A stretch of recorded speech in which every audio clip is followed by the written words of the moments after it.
আমার ছাদ বাগানের শুরুর থেকেই যে গাছটাকে আমি বেলফুলের গাছ বলে জেনে আসছিলাম, রিসেন্টলি সেই গাছে ফুল ফোটার পর জানতে পারলাম সেটা আসলে বেলফুলের গাছই নয়, সেইটা জুঁই ফুলের গাছ। যদিও বা বেল ফুলের চাইতে জুঁই ফুলটা আমার অত্যধিক পছন্দের, কিন্তু এখন হিসাবটা তো গন্ডগোলের হয়ে গেল আমার কাছে। সুতরাং একটাও বেল ফুলের গাছ নেই, যে কটা গাছ আছে সবই জুঁই ফুলের গাছ।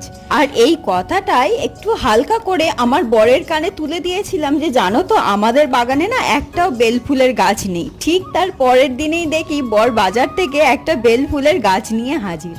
এর আগেও আমি বেল ফুলের গাছ লাগিয়েছি, কিন্তু অতিরিক্ত বৃষ্টি হওয়ার কারণে গাছটা সার্ভাইভ করতে পারেনি, মারা গেছিল। আর সেই কারণে এখন আমার কাছে যেহেতু একটাও বেল ফুলের গাছ ছিল না, তাই আবারও নতুন করে একটা বেল ফুলের গাছ আমি লাগালাম।